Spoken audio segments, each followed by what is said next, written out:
Cologne, Germany, this city honoring a decade of hosting the world's biggest games convention, Gamescom. Over 355,000 visitors ranging from fans, media, influencers and developers from all across the globe gathered to showcase and experience the latest hardware, titles, services and trends that the video game industry has to offer. Furthermore, Gamescom offers different activations during the week, like concerts and side events, which in total brings 500,000 gaming fans to this city. This is a week of celebration towards the admiration of video games, showing that this culture is more than gaming. It's a way of living, it teaches, it brings people together. This is Gamescom 2018. What presents culture better than local food? And for Germans, you might think we eat Schweinsbraten every day. As Bavarians, I would say, yeah, we maybe do. But in Cologne, we have this one specific local dish called Kölscher Kaviar, which means caviar of Cologne. So it's not fish eggs, it's actually blood sausage, it's bread, it's mustard, it comes with butter, and it's very delicious and also very cheap.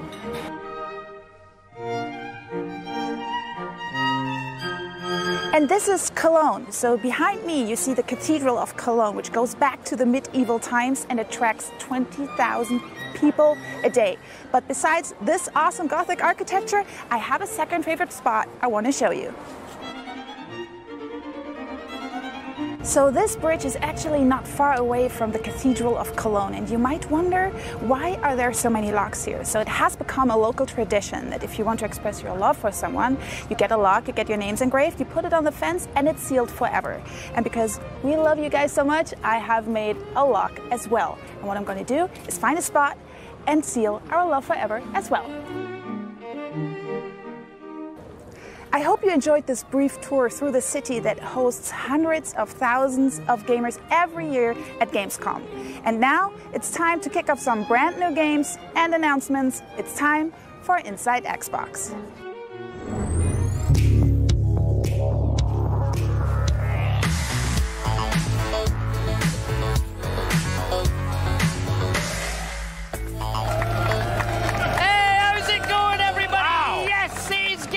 Time again, and we are live from the Xbox booth right here in wonderful Cologne, Germany. Now today, select industry insiders will be hitting the floor, but tomorrow, thousands of fans and gamers will flood through this massive show floor. You can't imagine, just last year we had over 350,000 fans. It is just a massive show. It's humongous, and because it's humongous, we thought it was only right that we kick it off with an epic episode of Inside Xbox. So stick around for a stack of exclusive Xbox news, interviews, and never-before-seen stuff that's gonna blow your mind. I know, Internet, you're at it and you're trying to figure it out. You don't have to wait long. Now, if you're watching on Mixer, we've got a mix pot all ready for you with digital items for Forza and Sea of Thieves. If you're not on Mixer, it's not too late. Tune in and make sure you're signed in with your Microsoft account to get some free stuff. We like free stuff. And to bring you all of this goodness, we have rounded a platter of international hosts to serve you today. Myself, Larry here of Xbox Live's Major Nelson, Graham Boyd, AC Bongos. We have Julia Hardy, Ricari Austin, Benny Perkin, Jeff Rubenstein, and Maxi Graf. Germany's own Maxi Graf, the hometown hero. Yeah, that was a great guide to Cologne there. Did you see the little lock? What a great idea. So romantic. All right, let's jump right into it with today's first exclusive reveal.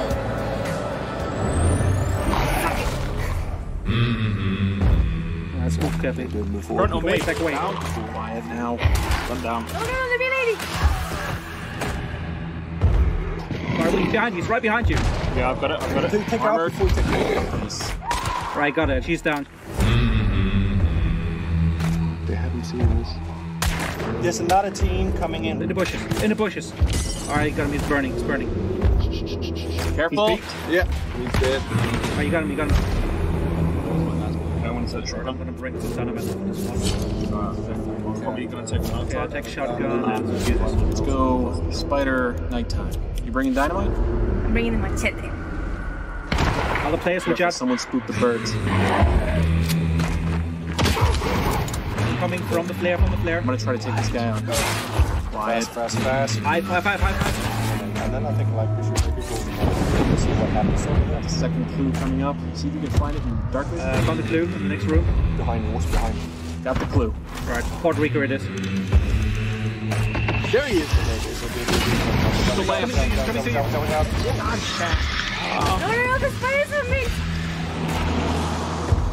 Sorry, vanishing now. They can see us now on the map, watch out. Here, I got the bounty. Alright, they are all over us. Get out of here. One play inside here. Burning springs coming out to you. Yeah. Good. Now. Shoot him! Right around the corner. We got two around the corner. Two dudes there. His partner's got to be around here somewhere. I got him. Nice shot. Are they behind? Stay close. Oh God, there's 2 players behind me. Move, get to the exit. How many kills you got? I think I shot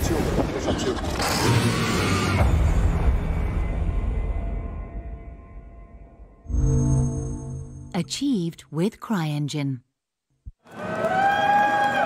Hallo und herzlich willkommen. A very warm welcome to our first guest, Fatih and Magnus from the German studio Crytek. Nice to have you guys here. Nice to be here. So what are you guys here to announce today? Well, we are happy to be here today to announce that Hunt Showdown will be coming to Xbox Game Preview. Oh, yes. The trailer was beautiful. Some beautiful water features there. Do a nice bit of moonlight. It looks very sexy. Yeah, we saw actually a lot of things in the trailer. We saw PvE, we saw PvP, we saw the awesome gothic western setting. So for the people who are not like not know of Hunt Showdown, what is it all about? What Hunt is about? Yeah. So Hunt is basically a competitive first-person monster hunting game. So what that means is you are a bounty hunter and you kill monsters for gold. So the whole setup is like you have a map, it's about 1K map, it's a sandbox map, you can go wherever you want. All right. You can choose your playstyle and say, somewhere there's a monster on the loose. So the game is kind of, it follows like 3 phases, right? First off, you narrow down the boss's location. Okay. All the teams is trying to get there first. Yeah, right? okay. So you do that by finding clues. You find clues because you have a darkness within you. Okay. In our game, there's no good guys. Everybody's greedy. Like us. You think for I mean, yourself. yeah, I was gonna Everybody say. badass, man. Don't trust a thief, right? Yeah. So you're a little bit of evil yourself. Now, when the monsters break through into our realm, they leave a bit of rifts in the world. Ah, okay. So you find them, you use your power, and you make a connection to the boss. And when you do, the region shrinks. It's almost like in PUBG, except we have took it a lot further. Okay, right? yeah. Those survival games, right? So you need to do it a few times, and then you look into where. Obviously, there's a bunch of AI in the way. We have a challenging AI cast. They challenge you differently. You have a lot of tools and gears to deal with them differently, right? Yeah. If I'm really loud and I shoot everything I see, everybody in the map hears me. So I mean, once you get to the boss, though, there's a kind of next phase you were telling us about. Sorry? Once you get to the boss and once you've defeated the boss, what happens after that? Because it's not over when that happens, right? Okay, so basically, the goal is to kill the boss. Yeah. Now, to get to the token, to the prize, which you're going to sell back for money, you get to banish them to hell. That's off a little timer, so the other guys get to get there also. And that's what we call the showdown. Everybody collapses, right? Okay. Or there's also, like in our game, you can express yourself in a lot of ways. So you can have some people go out and wait outside for some guy to take it and run, and he attack him. Yeah. So the person who takes up the bounty, we call it the hunter becomes the hunted at that point. Right. That's like a big switch in the game, in the gameplay. The whole gameplay changes. And honestly, like we're having like a lot of gears and gadgets for the players to play with, and stop the other guys from running, or you can eject yourself so you can run faster. Oh, okay. There's all kinds of stuff, right? We could see, obviously, in the trailer, there's an awful lot of chat that's going on, which means, you know, there's a lot of tactics happening on the fly, right? Yes, it's a lot of tactics. It is a little bit to learn, but not too much. Okay. Once you play a game or two, you kind of learn the basics of it. And also, if you think like you're in a bad spot, you also have the option to leave. Now, certain things you have done have earned you certain things. Yeah. So you can upgrade your characters later, right?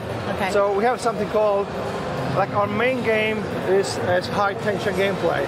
We want to maximize this experience to be the most high-tense gameplay experience you can have. Got it. Right? So what made you guys like decide to go for the Xbox game preview? So, well, it's kind of simple. Like in our game, we started very raw. We started very skeleton-like. And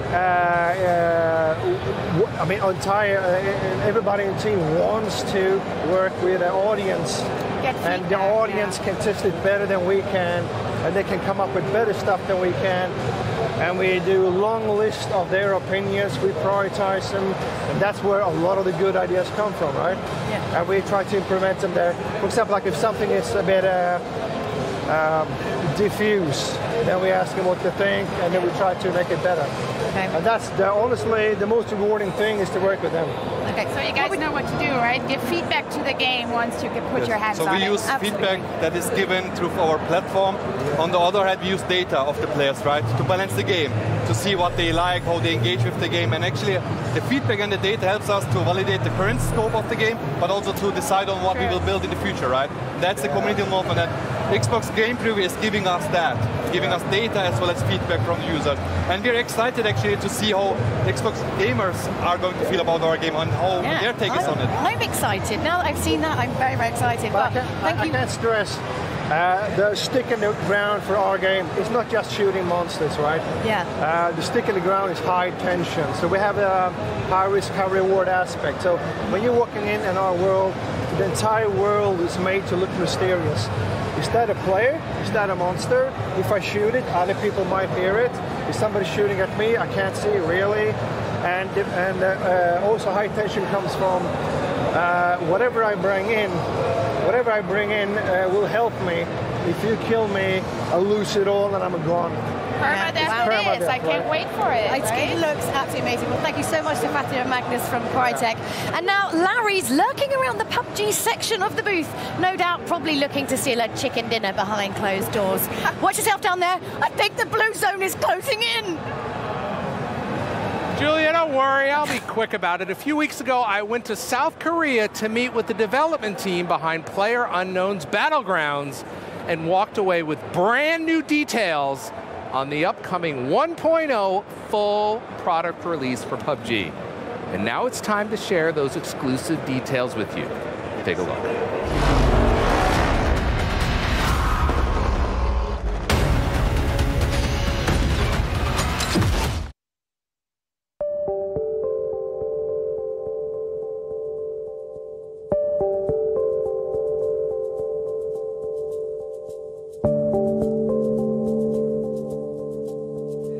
Hi, it's Larry here of Xbox Live's Major Nelson. For the past 8 months, the Xbox Game Preview program has embraced a game near and dear to my heart. But let's be honest, there's been some unpredictability. Some ups and some downs. We've celebrated incredible victories, and we've had some brutal defeats. We've also had some incredible spontaneous moments that bring this game to life. I am, of course, talking about PlayerUnknown's Battlegrounds. Everywhere I look, the team is focused. They're hard at work on all facets of PUBG, poring over community feedback, testing new builds, creating brand new content. And before I interrupt that flow, I thought I'd take a minute to poke around the studio and maybe enjoy a cappuccino, make off with a little swag, including a custom level 3 helmet. Now, only available in supply crates, mind you, and you had to know the slogan for the cafeteria was going to be on point. And how about that? Perfect for a little jet lag recovery. But I didn't come all this way to PUBG Corporation in Seoul, South Korea just to poke around the studio. I wanted to know about the journey. From a little-known Battle Royale experiment a year and a half ago to global phenomenon, and then on to Xbox Game Preview, and just around the corner, 1.0 for Xbox One. It's been an incredible journey for the team and for the fans. And where better to start than the very beginning? Mark? I was nerve-wracking, like really. I mean, I was always hesitant about going into early access just because it leads to questions and there's been some games that haven't really done well. So when we had our beta beforehand, we really wanted to lock down the quality of the build, so at least the build we were releasing was pretty good. And that final week of the beta, I was watching some streamers play, and they were having a good time. There was no major bugs, it all seemed to be pretty stable. So at that stage, I got a little bit excited. I was like, okay, this looks like we could have a good launch, and we did. 저희가 기대했던 거에 몇 배가 되게 되니까 이 서버가 버티지를 못하는 거예요. 처음 오픈할 때 두려움, 뭐 기대, 뭐 이런 섞여 있는 감정이었던 것 같아요. I'm like almost speechless just even thinking about that moment.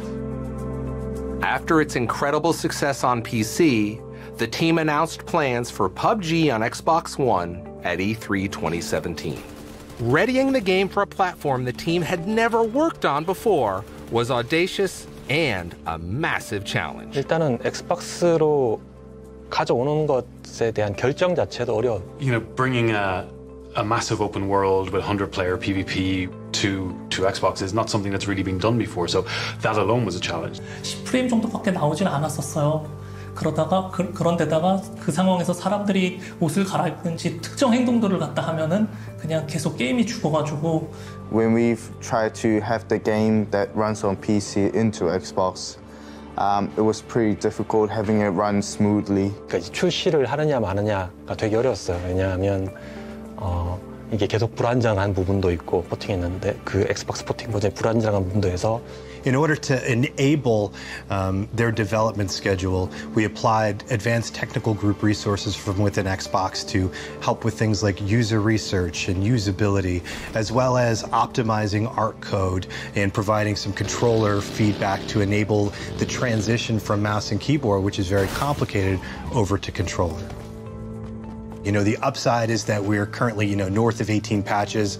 The downside is that we're currently north of 18 patches, but we've seen great improvement overall. You know, everything from performance to analog controls to the addition of Miramar. It's been a very special ride. Like, you can look back every couple of weeks and see a meaningful improvement that's occurred in the game. And that's impactful when you see that in just short, in a relatively short amount of time, the drastic improvement that this game has made. After launch on the game preview, PUBG on Xbox One was in the hands of two equally passionate teams, the developers and the fans. I've always wanted to work for a team that builds a product by listening to their customer base, and it is what we have done from day one. I try to have every wording of the community literally, like even if it's swearing words, I just send it straight away. 네, 어떤 피드백이나 뭐 그것이 사랑이 됐던 질책이 됐던 간에 굉장히 가깝게 경험한 어떤 그런 개발자로서의 어떤 그 경험? 디테일한 걸 듣기를 원하시고 또 그를 통해서 좀 이해하고 싶어 하시는 것 같아요. 왜 안 되는지. 좋은 피드백, 나쁜 피드백, 중립적인 피드백, 뭐 되게 좋은 의견들 이런 걸 다 수집해서 리포트를 수집해서 보거든요. So we know if we're on the right path and it has accelerated our development. 긍정적인 영향을 끼치죠. 예. 유저 피드백을 확인하고 그들의 의견을 듣는 것 자체는 거의 온라인 게임에서 필수적인 요소 같아요. 예. Like, why wouldn't you want to build something that your customers want to see? It's so rewarding when you see players go, oh, I provided that feedback, I wanted to see that feature in PUBG, and now they worked to implement that in the game. That's really cool. And we've got a great roadmap that continues to deliver against our promise of a 1.0 experience. Rapidly iterating PUBG and Xbox game preview with the fans is all leading to its 1.0 full product release on September 4th. Of course, the launch for 1.0 is just another different beginning. You know, it doesn't mean development stops. You know, it means that we we considered the game more or less feature complete. 저희 게임 자체가 배틀그라운드라는 게임 자체가 온라인 게임이기 때문에 뭐 이걸로 끝나는 건 아니고 계속적으로 업그레이드가 되어 갈 텐데 하여튼 요 단계를 거치면서 어쨌든 그래도 기본은 됐다. PC의 콘텐츠들이 가능한 가장 빠른 시간 내에 엑스박스 유저분들도 즐길 수 있도록 저희가 노력을 많이 하겠습니다.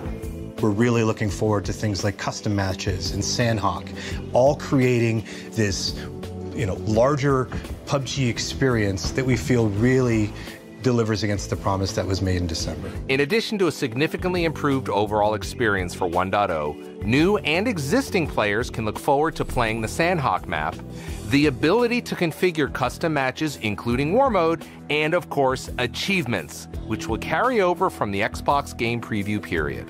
It's gonna feel like a different game if you wanna compare it to December and 1.0.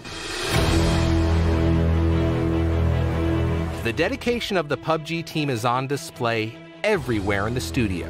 But sometimes you need to just play. You have to remind yourself of what you're working so hard for. That's why every Friday, the team takes part in what they term simply Play Day. Whether they're testing a new map, set of features, or brand new content on Xbox, PC, or mobile, you can feel the team shake off the stresses of development and settle in for some good, old-fashioned winner-winner chicken dinner competition. Whether it's the art team, console team, testers, or human resources, the battle royale begins. Soon, defeated teammates are gathering around their favorite dev, rooting them on. Screams, laughter, joy, and catastrophe. It's all there. You know, I'm thinking of taking this Playday thing back home to Xbox. It's been a tremendous pleasure to see the team and see the passion for the game and dedication to its community on full display. For the last 6 months, PUBG has been my go-to respite after a long day. I've played it more than any other game.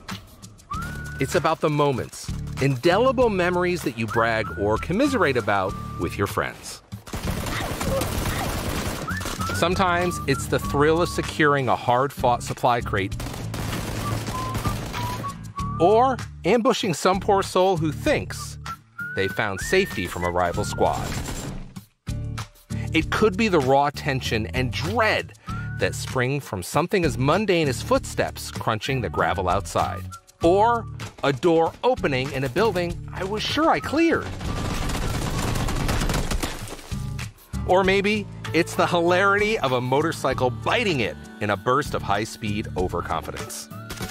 Or, more rarely in my case than I'd like to admit, it is the sheer joyous adrenaline of victory, earned in the crucible of the final blue zone, against a desperate enemy eager for their own taste of chicken dinner. Few things in gaming taste sweeter. The allure of PUBG is in its unpredictability. Every drop is a fresh new adventure.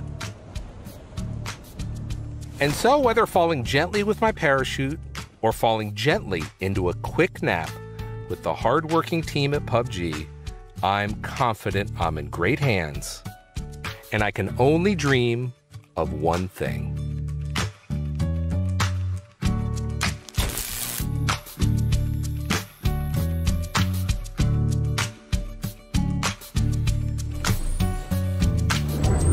Brilliant insight into PlayerUnknown Battlegrounds and the upcoming 1.0 release on September the 4th. Now, as a reminder, the PUBG 1.0 release will include all the enhancements the team has made along the way, plus Sanook, custom games, and War Mode, which will add a deathmatch approach to Battle Royale, where the match will take place in a static zone and it will include respawns. And that is not all the PUBG goodness we have. Oh no! I am here with Bree White to talk about some brand new Xbox controllers, starting with this drop-dead gorgeous special edition PUBG controller. How you doing, Bree? Great. Welcome to Gamescom. This is nice, isn't it? Yeah, it's excellent. Yeah. Now, Bree and I work on Xbox controllers all the time at Xbox HQ, don't we? But it's the first time we've been on a show together. Well, this is fun, and thank you for bringing this. Tell us about this amazing controller. So this is the Xbox Wireless Controller, PlayerUnknown's Battlegrounds, limited edition.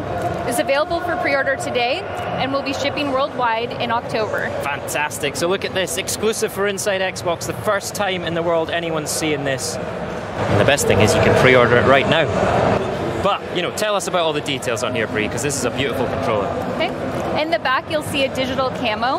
On the left thumbstick, you've got a blue circle. Right, so that's like the blue zone closing in on your thumb. Exactly. Nice. And then on the right thumbstick, you've got a sight scope. Right. On the back, there's the PUBG logo. And then here on the right trigger is an X, which is iconic of where the concept of Battle Royale started. Okay, so that's like you Xing out all your competitors in a Battle Royale match, right? Right. Good. And then for the first time ever, we've put grips on our triggers. Nice, yeah, these are really cool. So this is the first time we've had these on an Xbox controller before. Trigger grips on the top of the right trigger and left trigger. So when your fingers are getting sweaty, when you're getting right down to that chicken dinner, you get a little bit of extra grip on there, right? It's really cool. And I love the silver effect on the D-pad here. It's got kind of a bit of a rugged approach there, right? Looks great. Thank you, Brie. That's awesome. Now, I hear you've been cooking up something else in Xbox Design Lab, yeah? That's right. Let's take a look.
Alright, and I had my chance to design a couple of my own controllers with the new Xbox Design Lab options. You can see them here. This is my Fall 2018 capsule collection. This one matches my jacket very nicely, I think you'll agree. How about that? What do you think, Brie? What do you think of my designs? Yeah, they're beautiful. Thank you very much, I appreciate that. Talk us through the new options. So 2 years ago, we launched Xbox Design Lab, a product where you can customize your very own Xbox wireless controller. Last year, we brought you metallic finishes, rubberized grips in a few new colors, as well as shipping to over 20 European countries. This year, I'm excited to share that we have 5 new camouflage options and 5 new shadow options. All right, yeah, and we can have a closer look at them here as well. So this is the new desert camo option, right? First time we've had desert camo on an Xbox controller? Exactly. There you go. So I put some metallic D-pad, red metallic triggers on there. I've got the rubberized grips on the back here, if you can see that, because I love my rubberized grips. Yeah, and it looks awesome. Of course, I've got my engraving on here as well. Yeah, your gamer tag. Yeah, AC Bong's on there, so no one else can use it. And here's the shadow. So why did we bring shadow options to Xbox Design Lab? We found fans really love the matte black that fades to a bright metallic, and so we added these 5 colors so that people can customize the rest of their controller however they want. Absolutely, and I've kept mine pretty subtle, kind of kept the same color scheme, got the nice blue metallic trigger buttons, but of course with Xbox Design Lab you can do whatever you want, you can go as wild as you want, and I'm sure we'll see some amazing designs. Hi Brie, thank you very much, and thank you for the kind words about my designs. Yeah, one more thing, if you want to order one or design one today, you can go to xbox.com/Xbox Design Lab. And don't we have a time-limited exclusive as well with the Shadow series? Yes, there's a silver Shadow controller just like this that is available just now through September 30th. All right, okay, so check that out on Xbox Design Lab, those new Shadow and Camo options. And now, for something completely different, Benny's going to take us on a journey back in time.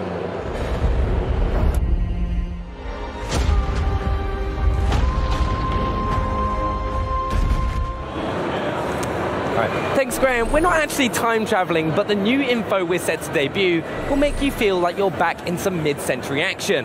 DICE, the developer of Battlefield 5, has promised that after the game releases on October 19th, the journey will keep evolving in a post-launch experience called Tides of War. This is our first chance to see what that means and how it ties into your personalized, customized journey, which is all tied together by your company. Now, I would just keep rambling on about this, and I'd love to, but I think this will explain it much better than I can. Take a look. In Battlefield 5, you have more ways than ever to turn the battlefield to your advantage.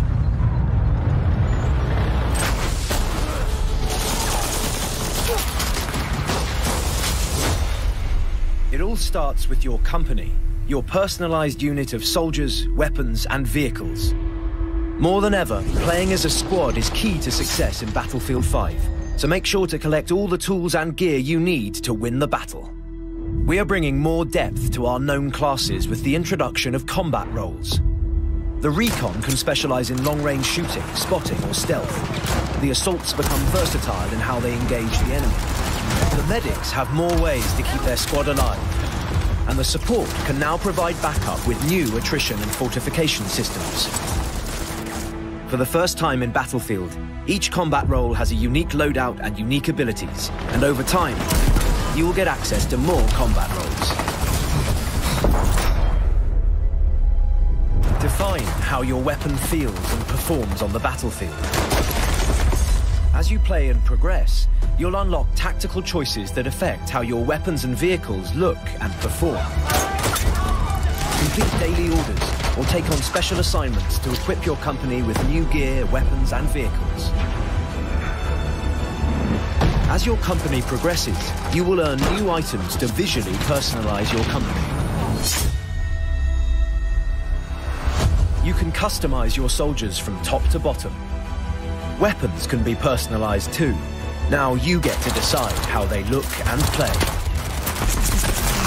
Your company's look is up to you. Highlight your gameplay achievements from your journey through World War II, or be completely creative by designing a unique look. With Tides of War, you'll embark through humanity's greatest conflict, giving more gear to grow your company. Whether it's how you choose to look or how you choose to play, Battlefield 5, you'll never be the same.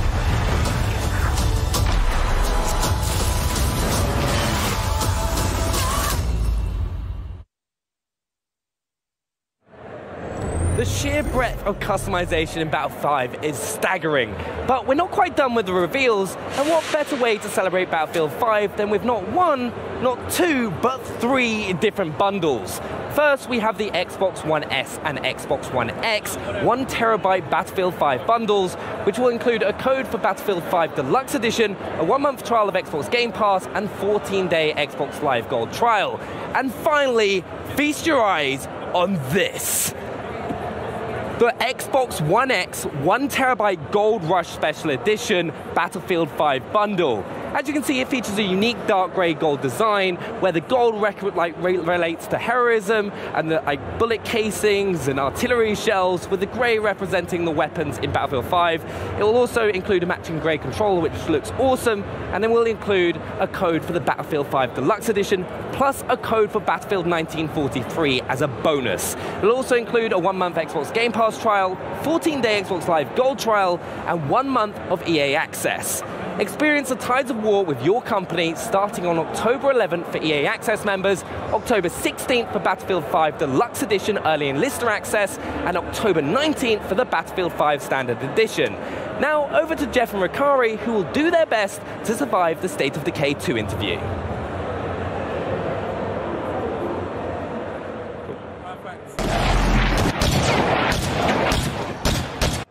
That's right, there is a new major add-on for State of Decay 2, the Daybreak Pack, and let me tell you when it arrives, September 12th. And now, Ricari and I, nice shirt. Thank you, I appreciate that. Yeah, you know, we should have coordinated, but I think it ended up all right. You have great taste. And we have Wonder Russell from Undead Labs. Thanks so much for joining us to talk about this big State of Decay 2 news. Sure is. Well, first of all, the big news is this is her second show.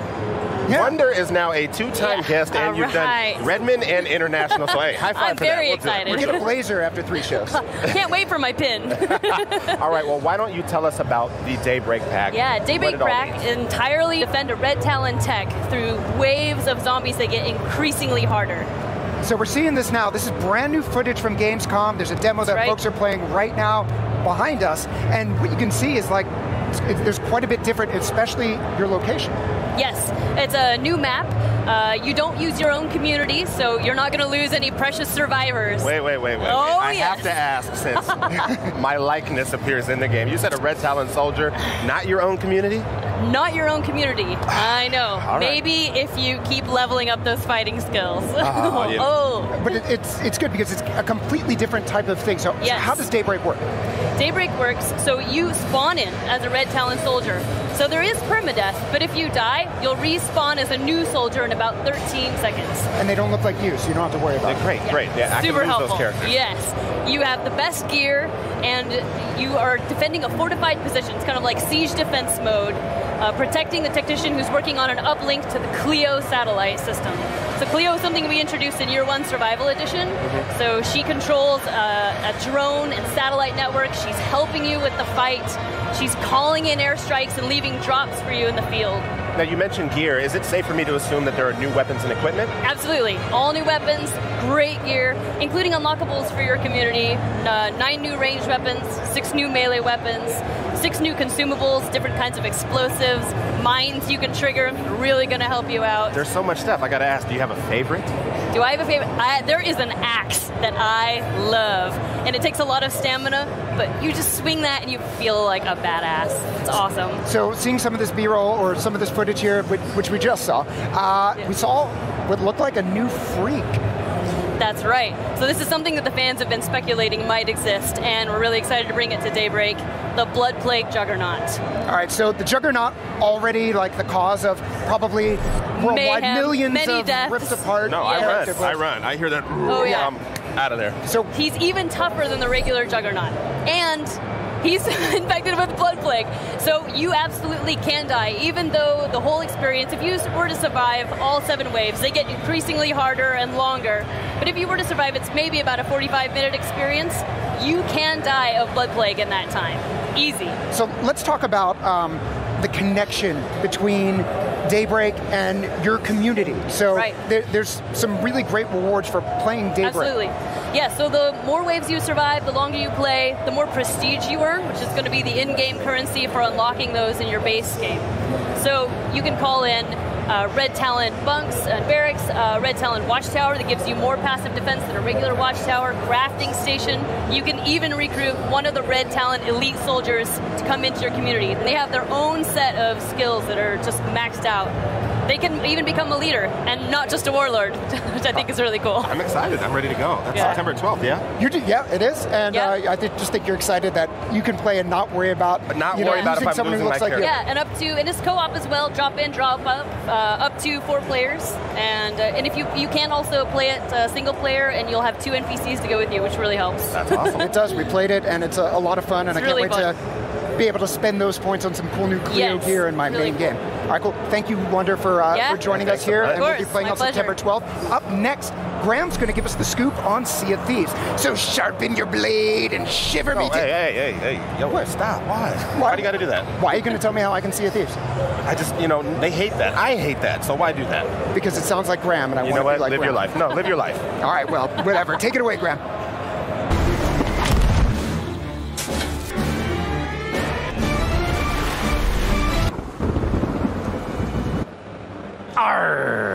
I think you're quite right, Jeff. Don't let Ricari tell you what to do. Hey everyone, I'm here with Joe Neat, executive producer at Rare. Joe, how are you, mate? I'm very, very well indeed, yes. Welcome back to Gamescom. It's one of my favourite shows. All the fans, meeting people, it's amazing. The energy is incredible, and the scale, right? It's so huge. Do you know what? It's funny you say that. It's been nice just hanging out with you for the last 15 minutes because there's so many Sea of Thieves fans have just come up to you and wanted to talk about the game. It's awesome. It's great, isn't it? Asking when we're putting fishing in, that seems to be the common question. But what's the answer? We hear the feedback. All right, good. So Cursed Sails has been out for about 3-4 weeks now? 3 weeks, yeah. How's the community been responding to that? Really great.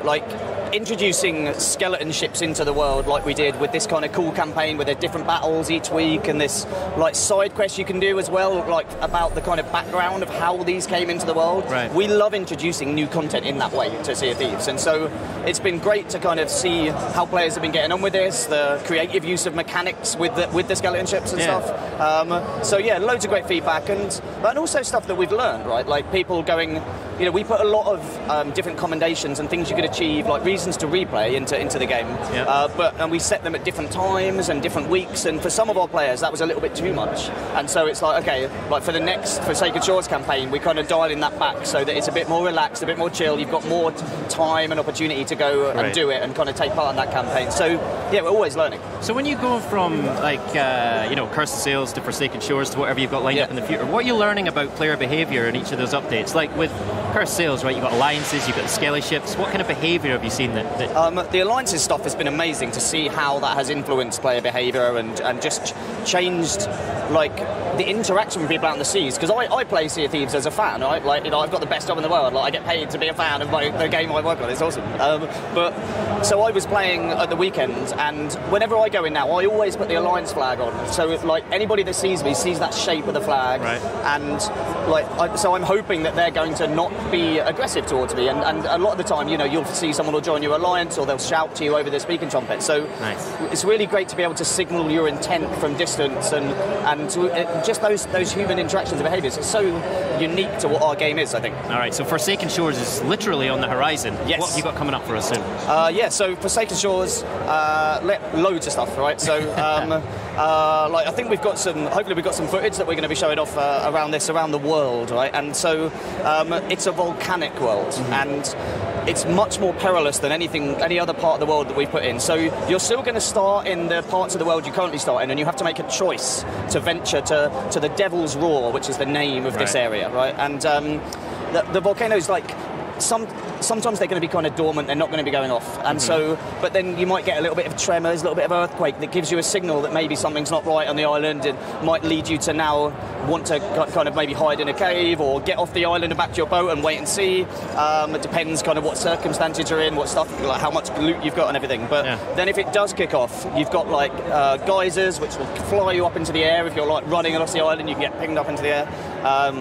You've got rocks raining down. The water gets superheated around the islands too, so it becomes if you swim through it, you're gonna get cooked alive, right? And so that's why the rowboat is coming in alongside Forsaken Shores, which is you're going to find these in the world emergently, and you can then take it back to your boat and like dock it to your boat and take it with you. But like when that water's superheated, you can use the rowboat to kind of get through it, and you can fill it up with loot. And one of my favourite images actually from there was a video someone put together speculating about what they could do with this, and they just filled it with snakes and explosive barrels like the rowboat, and like you can just imagine just push that off sailing to another ship and like good luck. But and it's really looking forward to that creativity that players do with this. And so one other thing that's really cool that we're bringing in with the Forsaken Shores is a new quest for the merchants called cargo runs.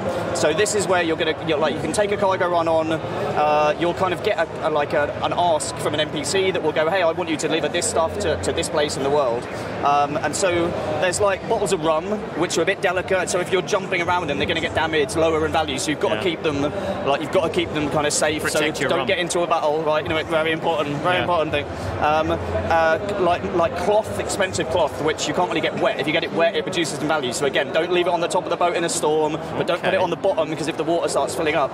And then plants as well. So if you're taking plants across the world, you want to keep them wet so that they stay kind of healthy. So maybe you want to fill up the bottom deck of your boat and then just put the plants down there, like by taking some damage and then repairing it and not bailing. So it's going to be really interesting to see that, because I could come onto your boat, see your stuff, and I could do what I wanted. Like I could start pouring water on your cloth for a laugh, or I could steal it and take it because I'll be able to know where I need to take that. So it's like really cool for us to be introducing new ways to play, especially for the merchants, because our data and feedback tells us that that's the one people kind of wanted something new to kind of go and play with and stuff. Absolutely. So, have you got new build rat adventures? We do indeed, as well? yes. So that's coming after Curse Sales, and that will be Curse Cruise. So that's where we introduce cursed cannonballs to the world. So they're going to be found emergently. We've upgrading our inventory system to allow you to manage different cannonballs and stuff. So finding one of those and using one of the players, you're going to see so much fun. Like the rudder ball, which locks your steering so you can't steer for a while. I am going to use that when someone is sailing towards a giant rock or an island and to just watch the chaos ensue, right? But we're bringing those in, and all the commendations will be around it. But because a lot of them are going to be around combat and using cursed cannonballs, we're also bringing in the Reaper's Mark, mark, which is a flag you can fly. Okay. And it will then put your ship on the map for everyone else in your world to see. Yeah. So it's kind of like, bring it. Right, Come on. Come on, have a go if you think you're hard enough. Or it could be like the person that does our like loot and lore game show. Like it's a member of our community that does this game show all the time. Amazing. Yeah. Like maybe he'll use it to put himself on the map so that people will see him and come to him, and he'll be like, no, I'm friendly. I'm doing a game show. Excellent. So, yeah, it's like... Joe, you've got an amazing Sea of Thieves community as well. You just mentioned there. I know there's someone in your community that you want to give a shout out to on the show, right? Yes, absolutely. So got this tweet a couple of days ago. So Liam, who is 7 years old, has become Pirate Legend recently. And for us to be able to create a game like this, a multiplayer game like Sea of Thieves, and it's a long kind of way to get to Pirate Legend. He has played the game for a lot, and so to have a 7-year-old playing an online game like this and have played it for so long and to become a legend in our game, like kudos to Liam. Absolutely, yeah. I think we should both give him a salute. Indeed. Here's to you, Liam. Boom. Well played. All right, Joe, thank you so much. Tell us when Forsaken Shores will be hitting the seas. Yes, so it will be hitting the seas on September the 19th, which coincidentally is International Talk Like a Pirate Day. So Fantastic. it all just converges, doesn't it? So, yeah. Yeah. Jeff's going to be delighted. Indeed, yeah. All right, Joe, thank you very much for your time, as always, mate. And don't forget, you can play Sea of Thieves right now with Xbox Game Pass. Let me try and get my words out. I think I've been on that wrong. Right, it's going to be tough waiting for Forsaken Shores. It looks absolutely brilliant. Thanks, Joe. And another game I'm absolutely buzzing for is Fallout 76. And Larry has Pete Hines from Bethesda on hand to talk about it. But before that, check out this world premiere Fallout 76 trailer for the very first time on our show, right here, right now. Let's go.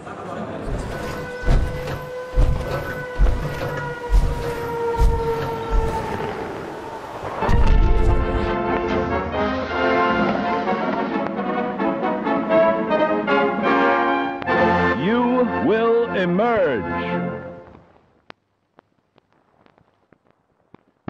Today's episode, a new American dream. What separates man from beast?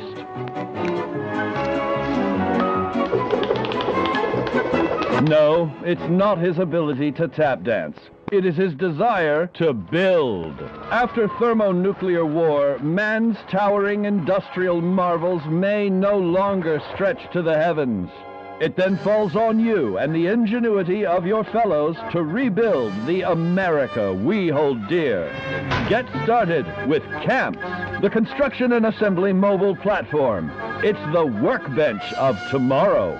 Once established, your camp will not only provide you with much-needed shelter, but also the means to satisfy your hunger, quench your thirst, and even treat infection.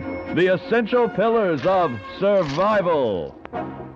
Expand your camp by scavenging resources or mining raw materials the old-fashioned way.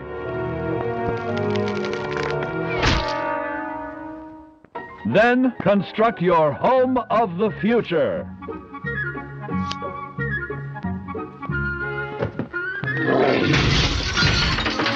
If your first home site is undesirable, use your handy camp to move it to a better location. With your home secure, you can now craft handmade ordnance at your leisure to give your altercations that personal touch. Or better yet, sell these homemade implements to your neighbors for profit.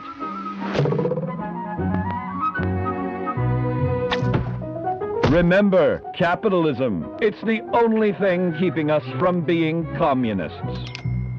The world may have ended, but keeping up with the Joneses has not. Use those hard-earned profits to upgrade your dwelling. When your home looks important, you are important.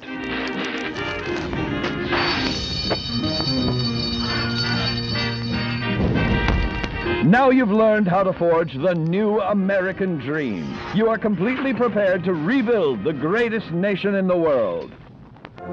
As a hand-picked resident of Vault 76, it is your duty to carefully review your Vault-Tec-provided films yearly to fully prepare for the day when you will emerge.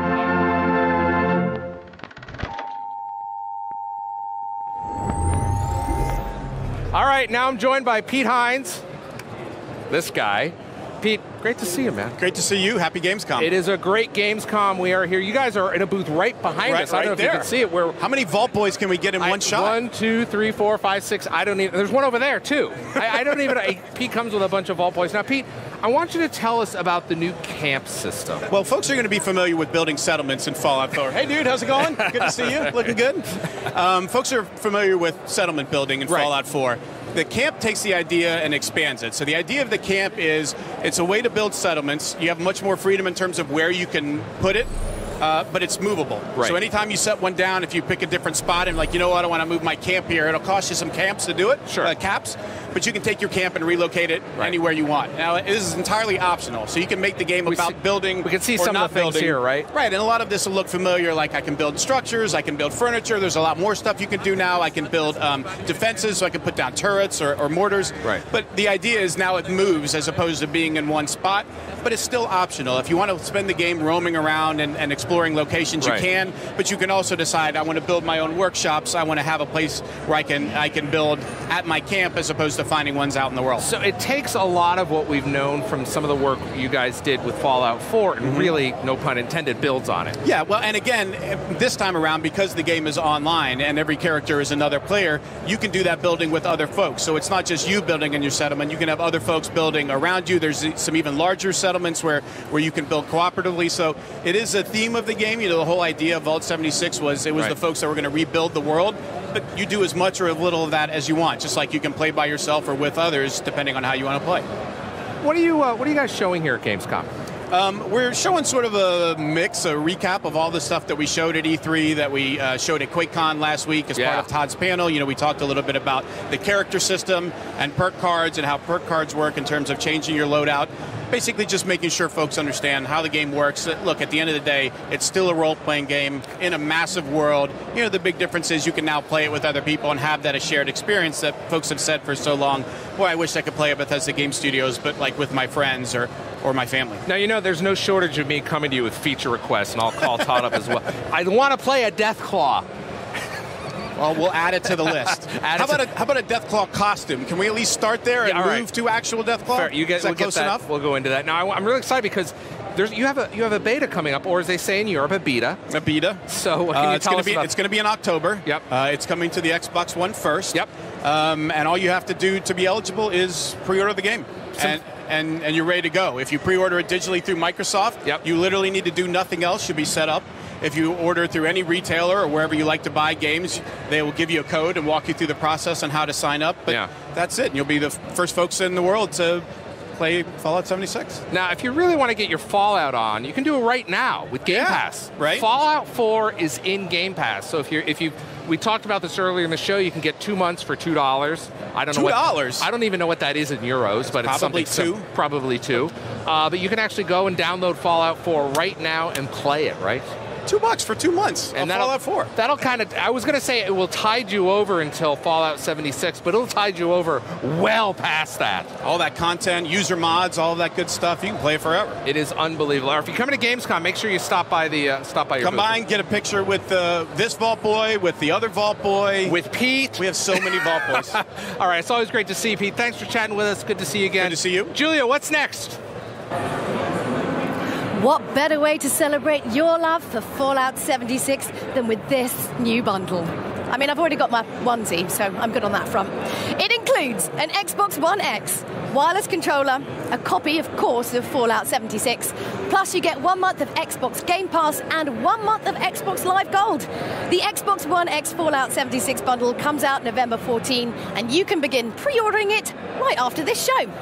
Now, let's pass things off to Jeff, who's got some very special news for all you PC gamers out there. That's right, Julia. There's lots of big Xbox news here at Gamescom, but we've got news for you PC gamers too, with our announcement that 5 great games will be available soon on Steam and on PC Disc. First up, Recore Definitive Edition, an action-packed adventure in which charming robotic companions and tough platforming are your key to saving humankind. Super Lucky's Tale is a delightful 3D platformer that follows the adventures of a brave fox named Lucky on his quest to help his sister rescue the mysterious Book of Ages. Disneyland Adventures allows Disney fans of all ages to explore Disneyland Park, embarking on quests, meeting characters, and you don't even have to wait in line. In the 3D platforming game Rush, a Disney Pixar adventure, fans can visit the worlds of 6 beloved Disney Pixar films to solve puzzles and uncover hidden secrets. Finally, you can create the zoo of your dreams with Zoo Tycoon Ultimate Animal Collection. My Ultimate Animal Collection Zoo would be probably 3 different types of wombats. They're all in the game, and it's on PC. Now we're going to send it over to another Wombat fan who's getting pretty excited about the debut of a new mode for Ori and the Will of the Wisp. Take it away, Ricari. Jeff, let's be real. You are the real Wombat fan. Now, this is super cool if you're an Ori fan like I am. An all-new mode for Ori and the Will of the Wisps has been revealed here at Gamescom, Spirit Trials. Now, Spirit Trials are courses that are spread throughout the game where players can take time away from the adventure to race by dashing, burrowing, grappling, and leaping alongside other players' ghosts to compete for a top score and in-game rewards. It's something out there for those speedrunners.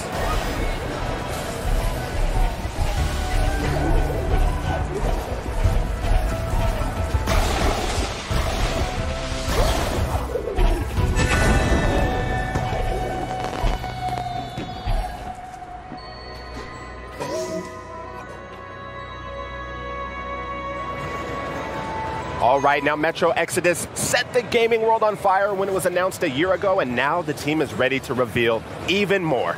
Can you say brand new level?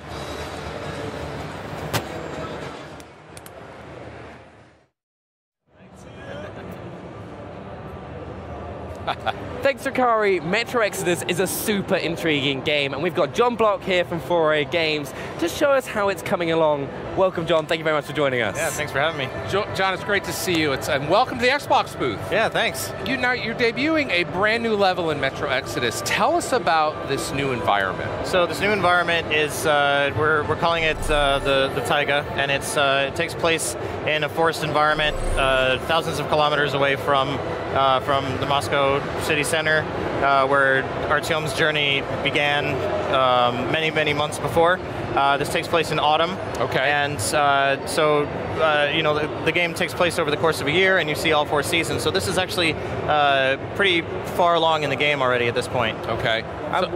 Go ahead, Reddy. Oh no, I was just thinking because I had to go on the demo earlier. Yes. One of the things I absolutely loved about the game is that you have so many different methods of approaching different situations that you're going to come across. I think in the gameplay that we've got, it's a stealthy approach. Can you kind of talk us through what we're going to be seeing right here? So you can play Metro Exodus many different ways. You can play, full, guns blazing, or you can take a stealth approach. The game tends to encourage that because it does become very difficult when you go all out because it is a survival game. Ammunition is scarce, resources are scarce, but we've added a lot of elements to the AI and stealth functionality of the game to make it a lot more robust this time around. We've worked a lot on communication for AI so that it's a lot easier to understand what they're doing without it being overt, without bringing in HUD elements that are unnecessary, which is something that's kind of a staple of the series. We like to really let you immerse yourself in the game and feel the realism of everything that we're trying to allow you to experience. Yeah. And so a lot of these things come together. We've tried to really build on that this time around to provide a lot more of a dynamic experience where you can adapt the way that you approach a scenario, and the game adapts to how you're approaching depending on what you're doing, what the AI sees you doing, and you're able to kind of change that on the fly. Now, we've seen some factions here, but it's not just other factions you have to worry about. You've got some vicious animal encounters as well, right? Yeah, so one of the things that we teased at our announce, last year at E3. I remember that was from this level, right? And we had the bear that comes out at the end, and he's back. He's in this level. He's scared. And, yeah, the hell out of me. And he's one of the creatures. He's in this level that the player is going to have to encounter. And there's also, I think, at some point here you'll see some. There's some wolves. There's a wolf. Yeah. There's some mutated wolves that you'll have to fight off.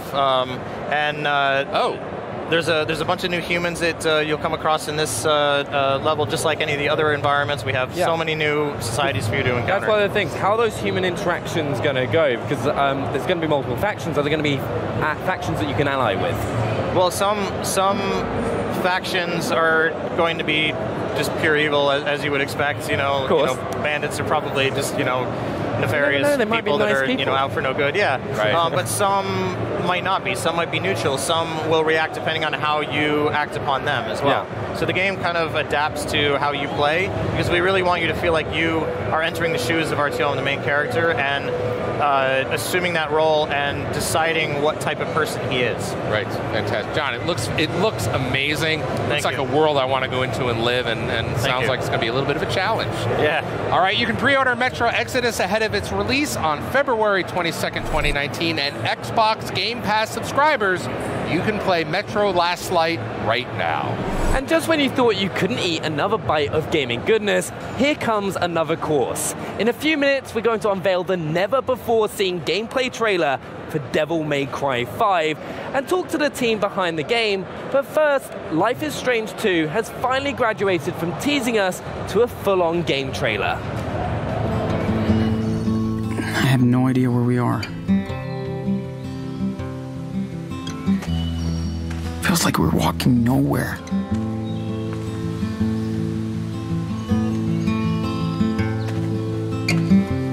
I don't think Daniel understands what's going on. I can't tell him the truth now. I just can't.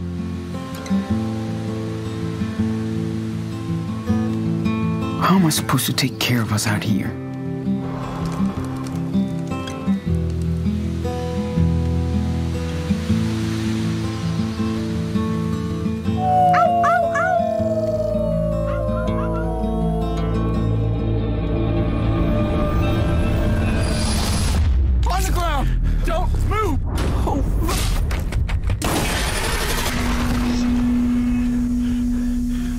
What are we gonna do now? There's nothing we can't do. As long as we're together.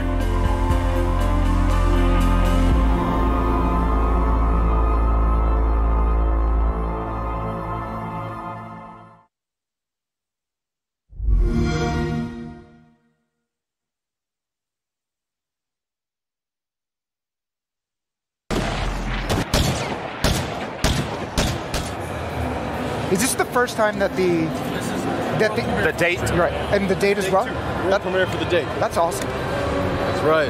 March 8, 2019. All right, cool. もう始まってんですよね、これ。そうですね、もうはい。これ終わったらそれで行っちゃうんですよね。Try not to get us killed on the way there.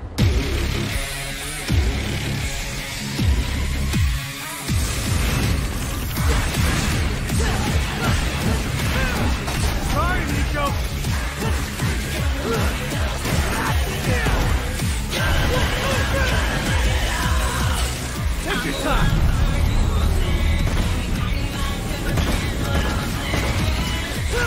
Go home already.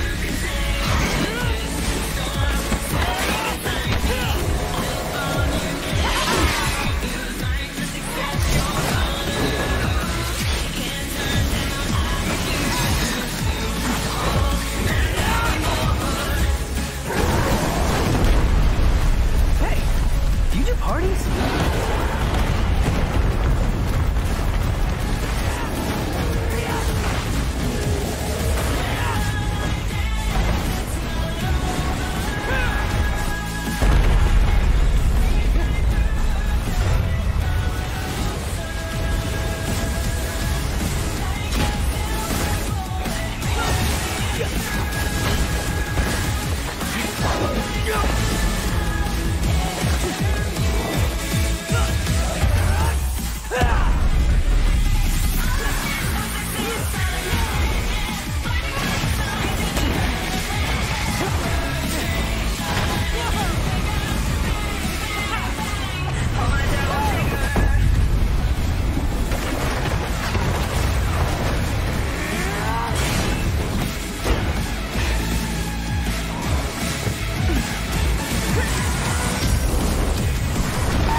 Perfect timing.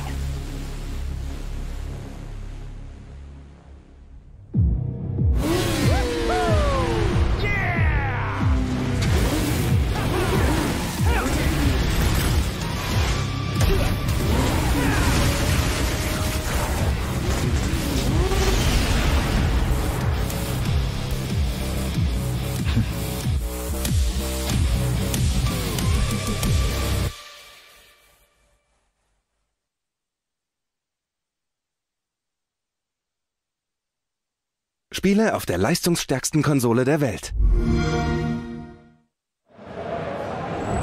All right, there you go. Devil May Cry 5 confirmed. Wrong in there, but March 8th, 2019. They switched the dates back and forth in Europe. So I don't think it's August. It's much sooner than that. It's March. Yeah, March 8th. Now, here to give us more details on how the game is shaping up is Tsuna-san and Matt from Capcom. How are y'all doing today? Good, how you doing, man? You know what? I got to match your excitement, so I'm doing that great. I am doing that great. People are finally getting a chance to play the game here at Gamescom for the first time. We did yesterday. We did. If there's a better demo here at Gamescom, I mean, no disrespect to anything that we've seen before, but I'd be very impressed if there's something better here. We really appreciate it. We are super excited. It's been amazing all day long. It's been the longest line from what I can tell, and it's just such an honor to have so many people excited about the game, you know? So let's talk about the game. In playing, immediately it became clear there are entirely new mechanics in Devil May Cry 5, starting with the Devil Breakers, exactly. Yeah. That's why I don't have my sleeve here. Exactly. So the Devil Breakers are the new system for Nero that is going to give him a chance to experiment with all kinds of new gameplay. There's going to be 8 different standard Devil Breakers that players are going to be able to use, and there's all kinds of different moves that you could do with the Devil Breakers that you couldn't do before in Devil May Cry 4. Yeah, we're seeing some of that action here. Look at that, there you go, we're jumping also right seeing, in. Tell us about this boss here. All right, yeah, well it turns out, so this is the boss fight that everybody playing the Gamescom demo is getting a chance to play. This is the Goliath. Fun fact, the Goliath is based on our buddy Brian, who's the brand manager in Europe for Devil May Cry, at least that's what I'm telling people. And he's huge. He's huge, exactly. He's huge and he's got a big booming voice just like this guy. So here we go. Already we're starting with this, right? Itano-san. Yeah. Taking a look here. What's going on with the Goliath here?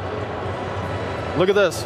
Oh, ここでね、切り替えて That's right. So this is exclusive to Inside Xbox right here. You see this? He just switched over to the Buster Arm, which is Nico's way of trying to replicate the Devil Bringer. Boom! Oh, I love the pose. I love the pose. I was not able to do that. He was doing that to us. Yeah, absolutely. I got lost around. And that's the thing. You guys didn't have the chance to play as that because we don't have that in this build. That's an exclusive just for Inside Xbox to show you guys one of the special Devil Breakers that you can use in the game that we don't have the build today. That's why we do. All right, I got it. That's why you guys. I've got to admit, I'm a bit new to the franchise, and I dabbled a bit in 4, but Devil May Cry 5 is going to be my first foray into it. I need to know the setup. What do I need to know about this game? Tell me a bit about the story. Look, Devil May Cry is a game about Dante and Nero and the descendants of Sparta who are taking on demons, okay? So that's kind of the gist of it anyways. If you want to know how to get into Devil May Cry 5, I would suggest on Xbox Game Pass, you're going to get the chance to play Devil May Cry 4 Special Edition. So I'd say check that out, and that'll give you a nice warm-up for what you can play in Devil May Cry 5. All right, sounds good. All right, why don't we look at a little bit more gameplay, and Itsuno-san, perhaps you'll tell us what we're seeing here. Sounds good. All right, so it's a little bit more of the Goliath here, I think, from the beginning, and we just saw a cool grapple move. That's right, that's right. そうですね、ワイヤースナッチやりましたね。ワイヤースナッチだと、よく見たら EX アクトもね、結構使ってるんで。そうですね。So you're right. There is this wire move that he's doing. This is actually an approximation of one of the moves you can do with the Devil Bringer in Devil May Cry 4. You can still do that in here, and whether you have a Devil Breaker or not, you can always do that move. You'll also notice, though, that there's this gauge in the top left corner that charges up. That's something called, you can do something called the EX Act. And that's a move that if you time your button press just right, you're going to rev up your sword right after doing an attack and strengthen your next attack. So, I wish we had talked to you before we had played. Before we played, actually, I'll ask you this right now. There's melee, there's obviously the guns that you carry, and there's your Devil Breaker, right? What do I need to know going in? What's the best way to chain combos, get that best ranking? The best way to chain combos is to do a whole bunch of different moves. Real quick here, but look at this. So here, Nero's using the Gerbera Devil Breaker. Yeah. And you'll notice that he's got a supercharged move that you can do with that. And what he just did right there is called the Pedal Ray.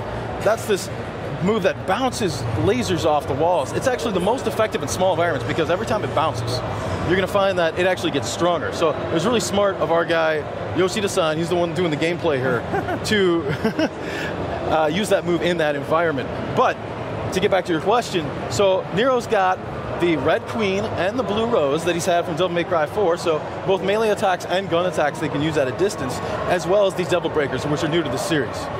And there's a bit of a risk-reward, I feel like, with the Devil Breakers. Like, if you rely on them too much, you lose that arm, right? Exactly, you're correct. What's going to happen is there's a couple different ways that they can break. You notice in the bottom right corner here that you actually have a limited number of Devil Breakers at any given time. And so if you take damage while you're using a Devil Breaker, they could break. Or if you do one of their super moves, then that could break it. Or then finally, there's another one called Breakaway, where if you hit the left bumper, you're going to break one completely. But you could do that on purpose. And the reason you would want to do that is, A, if you want to switch over to one of the Devil Breakers in your inventory, or B, if you're in a sticky situation, that acts as an emergency evade. All right. Well, in our last few seconds, do you have any shout-outs that you want to give? Man, I do. Actually, I want to give a big shout-out to the dev team in Osaka, because they're doing a fantastic job. They're working hard every night. Yoshida-san, Ikeda-san, みんなにね、頑張っていただきたいですよね。そうですね。今最後の調整で頑張ってるんで、大阪で。ね、本当にそうですよね。They're working on their butts off right now on doing the final adjustments to the game right now. Also, just a real quick shout out to the Devil May Cry 5 Resetter Discord. Lots of really nice people in there. But yeah, that's where we go, man. Devil May Cry 5 coming out March 8th, 2019, and we're going to find out more about the game at TGS. All right. I know you guys are probably wondering about Dante. I'm wondering a lot. There's a lot that I need to catch up on. Right? That is next coming month. up soon. We have to go to Tokyo now. Yeah, Tune in to TGS, we have a man. business justification. We're there. Come on Thank you over. so much for joining us. We absolutely appreciate it. And for those of you Game Pass subscribers, keep in mind you can play Devil May Cry 4 SE right now. And there is still a lot more Inside Xbox coming up. Kari, what's next? Well, Jeff, I think it's time to spend some time with our favorite new heroine, Sable.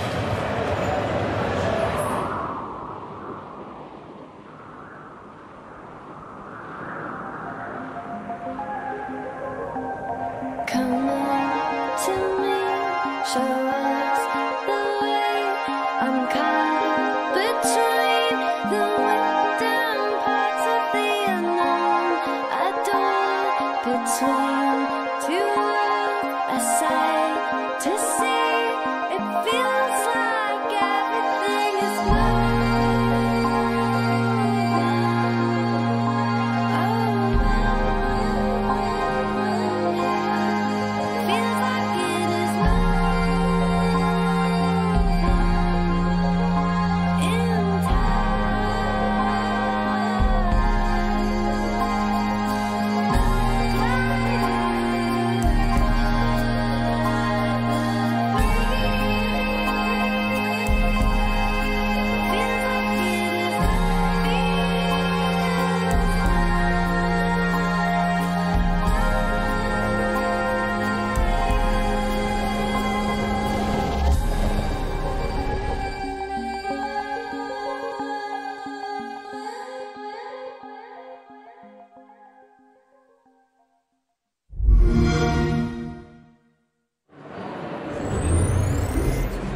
It's called Sable, and it's like nothing else. If you're a fan of Studio Ghibli and 1980s European comics, then this game will feel both wonderfully familiar and absolutely unique. So Gregorius is here from Raw Fury to tell us a little bit more about the game. So how you doing, Greg? You all right? Yeah, not bad, not bad. Glad to be here at Gamescom. I mean, the art style is incredibly beautiful. Kind of reminds me of sort of early, not the movie Tintin, but the early kind of Tintin cartoons. Was that intentional?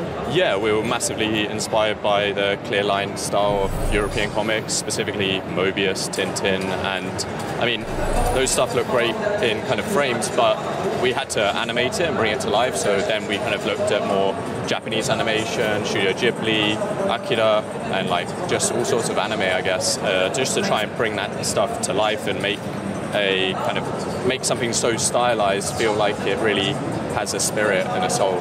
So I suppose obviously the thing that will draw you into that, of course, is the character. Tell us a little bit about the main protagonist, Sable. Yeah, Sable is this young girl. She's leaving her clan for the first time, and it's kind of, she's going on a rite of passage. So it's kind of like a gap year, but like a bit better than just going to Thailand. Yeah, yeah, a bit better than Thailand, or maybe worse. You're kind of in a desert and you're. I don't know. I feel like you'd learn more about yourself than by not going to Thailand. Yeah. Anyway, True. I digress. Yeah. Carry on. Well, she has a hover bike, which is pretty cool. I'd like a hover bike to drive around the desert with, but she's leaving her clan and she's basically going out to learn about the world, learn about herself, and kind of discover what's out there. Like, we really want to make everything about the game feel like it has a sense of wonder, a sense of mystery, and something to discover. Something special then. People kind of naturally discover stuff, right? Yeah. Yeah, so that's exactly my kind of game. You've got quite an eclectic team working with you on Sable. Tell us a little bit about the guys behind it, and of course the amazing music as well. Yeah, so on the music side, we have Japanese Breakfast involved. She's a fantastic artist. Super excited to be working with her. We have Meg Jayanth writing for us. She wrote 80 Days. Martin Falle, he's doing the sound design.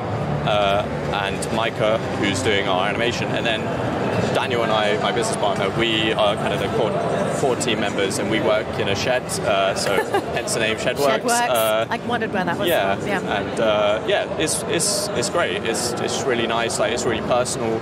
We're making something that I think we are like hoping is an expression of this team. We have a lot of like nomads in our team, so the two of us work in a shed, but Michelle, Japanese Breakfast, she's kind of writing the music, and the two of us as she's traveling around the world. Meg is constantly between Bangalore and London, and it's really exciting. It's kind of like a millennial kind of like Jack Kerouac on the road, and it feels like the team is very much like that, and the game is like that. Yeah, a little bit. Yeah, I think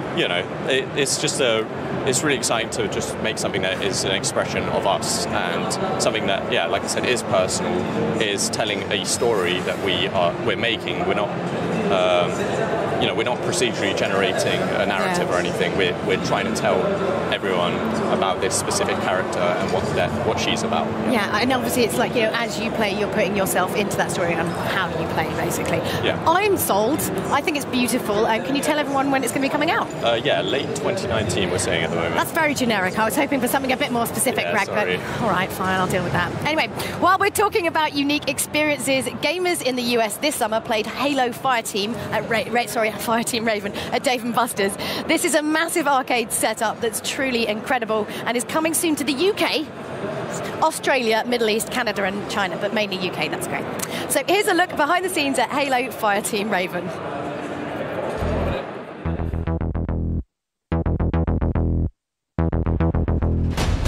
We have been talking about a Halo arcade game for years. Actually, the seed of that conversation is a Halo pinball machine, which we still haven't made.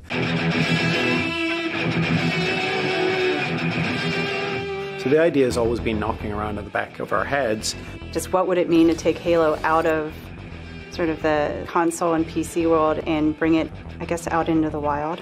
I want to say I approached Microsoft about working on a Halo arcade game probably 6 years ago.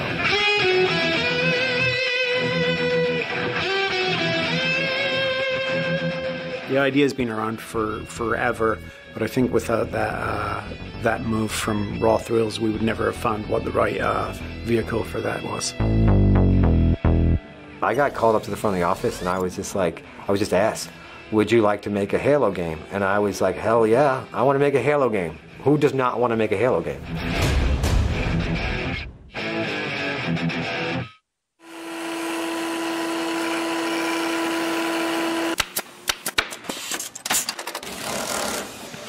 Number one thing that Raw Thrills and Play Mechanics pride ourselves on is that we are arcade game makers. We understand arcade games. Our company creates games from concept through software, hardware, mechanical, and then all the way to manufacture.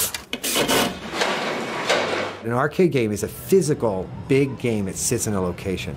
And to do that, it takes lots of people and lots of different types of work and effort to get us to that point. See, normally I'm doing software, which is mainly what I do. This is what the actual camera is going to look like? In software starts first, right? So in software, we come up with the imagery of the game. This is our G7 engine. The ideas of the game, the tempo and the pace of the game. What are the sort of key elements that the gameplay is going to be. Yeah, there's the impact.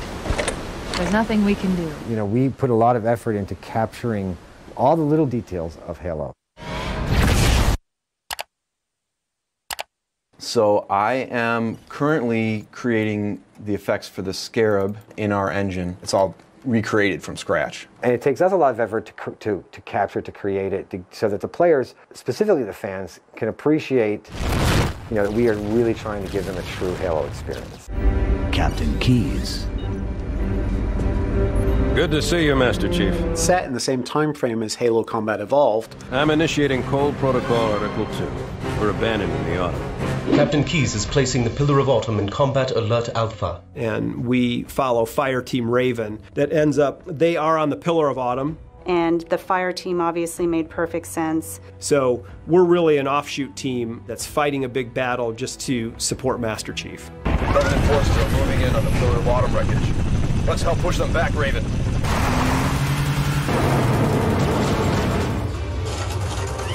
This is our development station. We design the game on this, we make the game on this, we test the game on this, we play the game on this.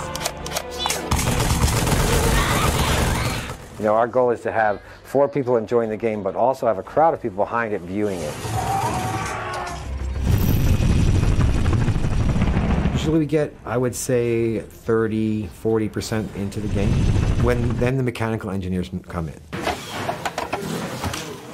So in our world, we have to make things that hold up to abuse, to liquid spills. There's all kinds of things that we have to deal with in the coin-op world. We have a responsibility to make these things work for average, large, small. Everybody needs to be able to control the gun, to control it comfortably, and to be able to obviously get in and out of the cabinet without problems.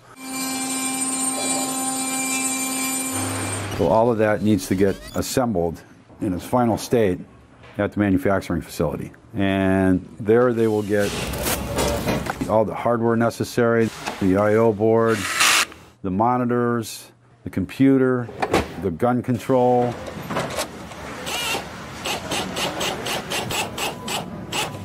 Our goal was to get this thing as big and bright as possible so that in any location you can't miss it.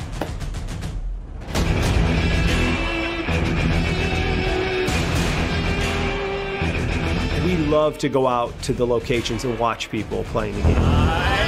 That's our payoff. Took me back to the days of Halo CE where you would have to go together to a room to play together. We really took literally the old LAN couch experience of Combat Evolved and put it into public space.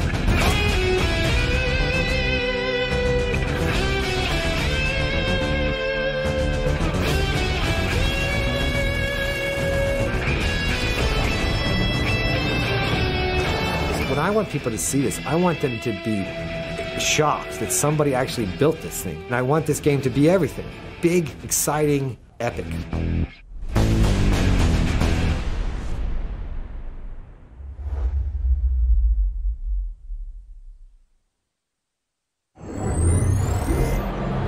You can see the full documentary at the URL below. Next, Larry and Jeff are going to tell us what's coming to Xbox Game Pass. Guys, are we going to keep on the Halo theme? Tell me so. Yeah? For yeah? you, Juliet, anything. Do we have it? I think we have it. Oh, you know what that means, Jeff? If you've got Xbox Game Pass, good news, the Master Chief Collection is coming. All right. That's right, one of the most requested Game Pass. As soldiers is to protect humanity, whatever the cost.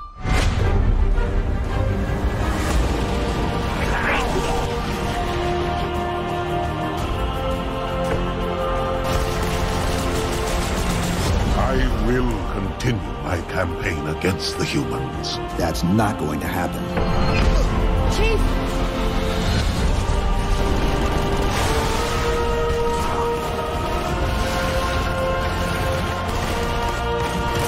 If he leads the Covenant fleet to Earth, they won't stand a chance. You have to stop him.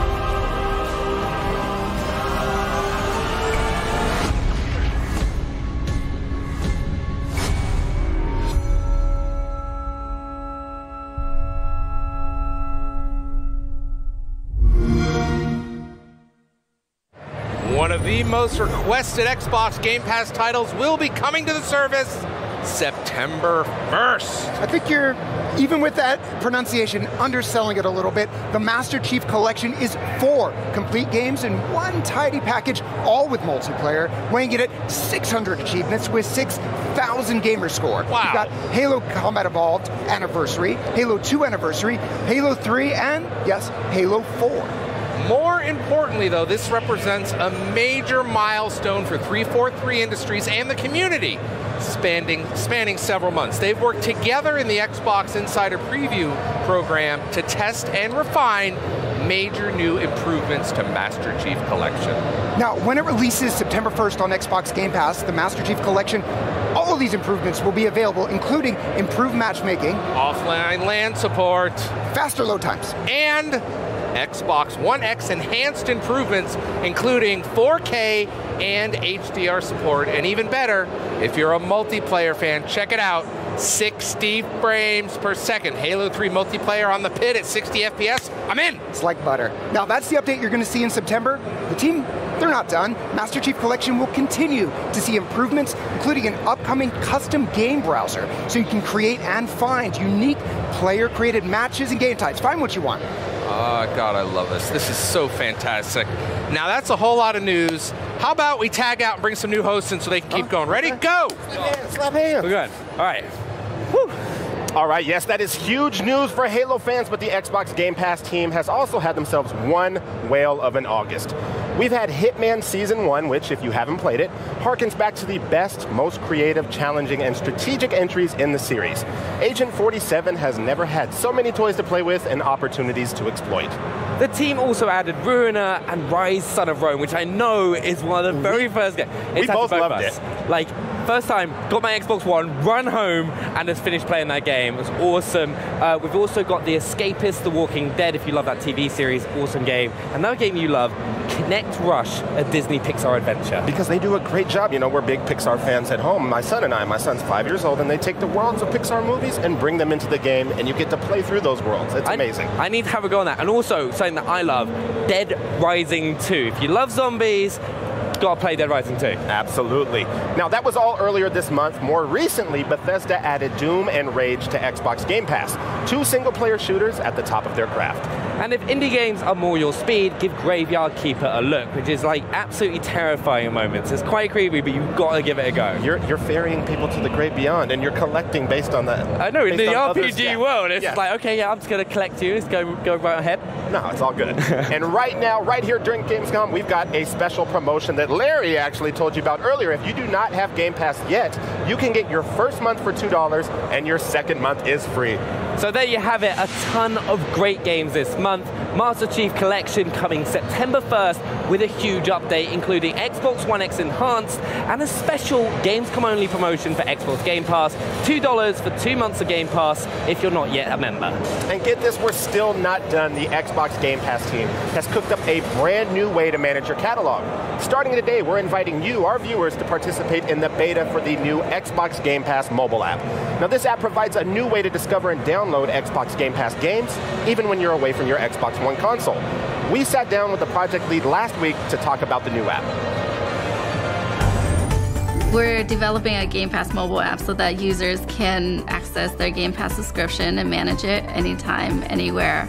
So we want users to know that we're developing this app for them, and so we would love to get feedback from users of how we're doing, what they like, what we can improve on, what they like to see as we start to develop this app. We want users to be able to discover the next game that they want to play in the Game Pass catalog. Once they discover the game that they want to play, they can download it to their Xbox home console. They can also keep updated on their Game Pass subscription, so understand when games are coming to the catalog, when games are leaving, and also see the games that are most popular in Game Pass, as well as get exclusive deals that are only available to the Game Pass subscribers. Additionally, they can browse the games by different genres as well. If they have a specific title in mind, they can search in the app. So right now, for Android users, they can go to the Google Play Store to search that Game Pass app and find it and download it to their device. On iOS, we have a limited number of spots, and so if users want to help us test it out, they should act now. They can go and search through TestFlight, go and sign up, and then they'll receive an invitation. You heard it here first. The Xbox Game Pass beta app is available today. If you have an Android device, the app will be available for everyone to download in the Google Play Store soon. And spots are limited for the beta on iOS, so if you're someone with an iOS device, you'll need to act fast. Go to the website below right now and submit that application to be part of the beta. In just a moment, Graham will dig into Bohemia Interactive's DayZ, but let's get that conversation started right now on the right foot, shall we?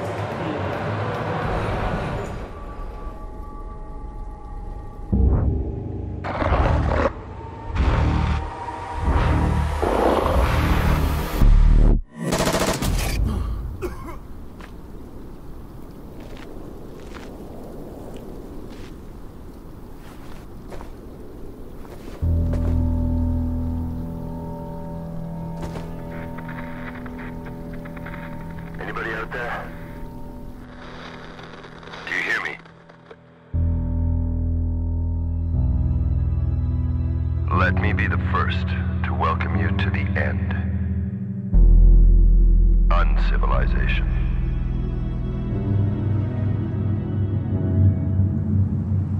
We're in a shitstorm, brother, and the forecast ain't about to change anytime soon. Society has fallen. Now it's every man for himself.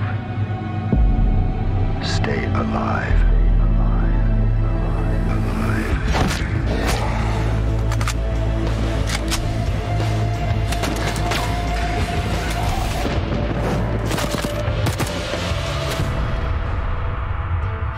This place will test you, beat you down, bleed you dry. If you let it. How good was that trailer? And August 29th, that is right around the corner. So I'd like to welcome Eugene Harton, lead producer at Bohemia Interactive. Welcome, Eugene. Thank you for having me. How you doing? Doing all right. It's a perfect day. We're having an amazing time with the players out there at our booth. So it's quite good. Speaking to your mic for me, Eugene. Now you yeah, comment. sorry for that. Don't worry. Amazing trailer, mate. For people who don't know DayZ or maybe haven't played it before, give us an introduction to the game. Okay, so the game itself is a hardcore simulation, first and foremost. We want to meet your expectations about living in this amazing post-Soviet world that's all about apocalypse and infected, and basically waking up somewhere where you need to stay alive. And that's the thing that the game is about. Now, I love the environment and the world you've created in DayZ, and you've really taken inspiration from real-world environments, real-world places. Like, talk us through that process. Yeah, sure. So the game is actually set in the world of Chernarus, and Chernarus was created quite a long time ago by Bohemia, and these large worlds are something that are very in almost DNA of Bohemia Interactive and being part of our games for quite some time. And Chernarus is actually a snapshot of Czech Republic from around the place that Bohemia is actually based. Okay, cool. All right, so this is like you're battling and surviving in neighborhoods and areas and towns that you actually know. It's basically, you can go out of our office and you're in there.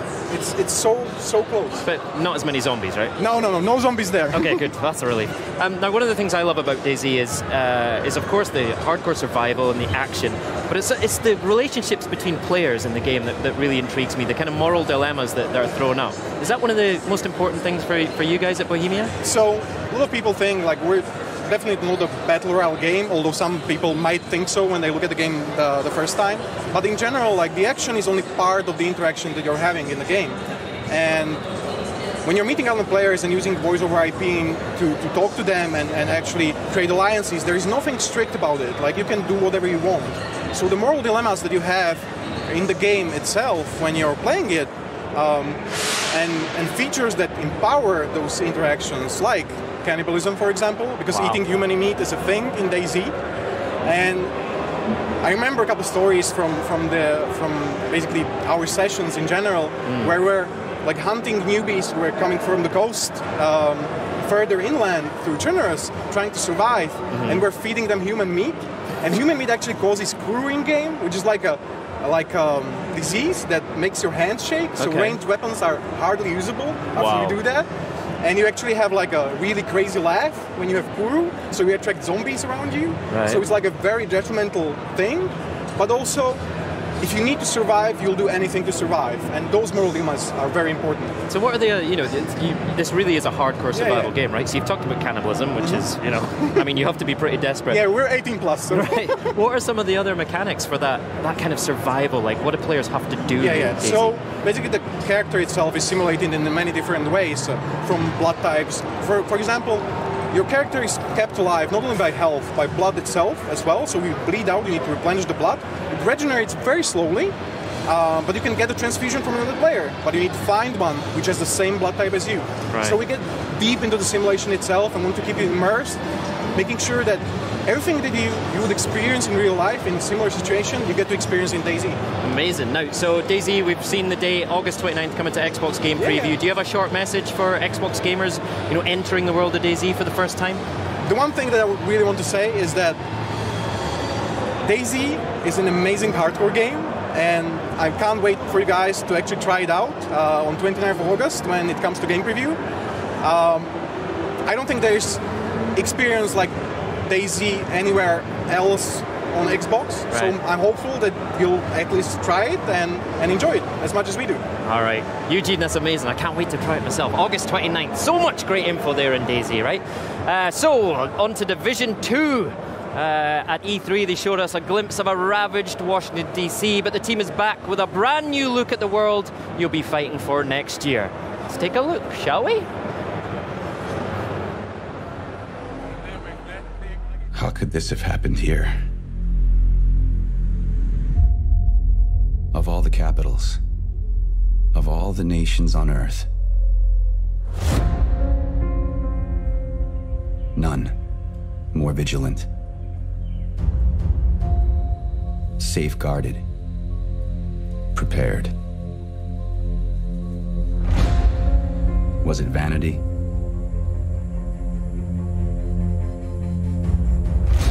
Bad luck? Or something more sinister? One thing is beyond question. This is where we push back. This is our defining moment. If we fail, our nation falls. We are the free world's last line of defense.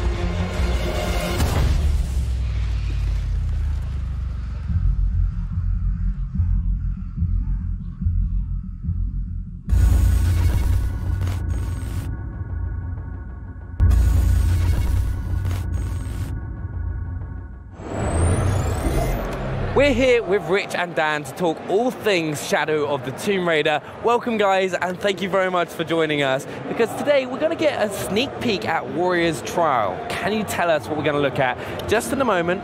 Because I know we're all big Tomb Raider fans Absolutely. here. We were talking about this actually right before we went live. Just a few weeks left, yeah? You guys got to be excited. We are very excited. We cannot wait for fans around the world to get their hands on Shadow of the Tomb Raider. It's been a labor of love for us, and we know that they want to be there for Lara Croft's defining moment, so we can't wait for them to play. Absolutely. So you have to take us through the trial. We don't have to B-roll with this, but take us through what those trials are.